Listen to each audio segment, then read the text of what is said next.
আদালত সন্তুষ্ট হয়ে মামুনকে জামিন দিয়েছে এবং জামিনের যথেষ্ট গ্রাউন্ড আছে দেখেই জামিন পেয়েছে। লায়লা আক্তার ফরহাদের করা ধর্ষণ মামলায় টিকটকার আব্দুল্লাহ আল মামুন ওরফে প্রিন্স মামুনের জামিন মঞ্জুর করেছেন আদালত। এই মামলাটা হয়রানিমূলক, মিথ্যা এবং বানোয়াট। এই মামলাটা নিয়ে আমরা যে কয়জন আমরা স্টাডি করেছি আমরা সেটাই পেয়েছি।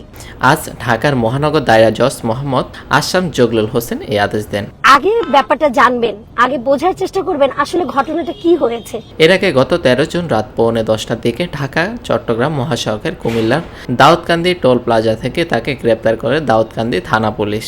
এরপর তাকে ক্যান্টনমেন্ট থানা পুলিশের কাছে হস্তান্তর করা হয়। পরের দিন তার বিরুদ্ধে 7 দিনের রিমান্ড আবেদন নামঞ্জুর করে কারাগারে পাঠানোর আদেশ দেন ঢাকার metropolitan magistrate Mohammad Mamunur Rashid.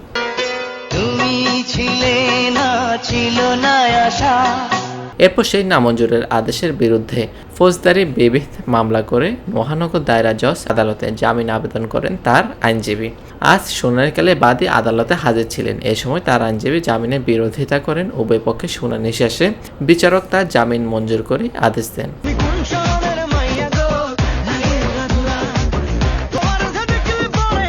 Desk report, TBC news.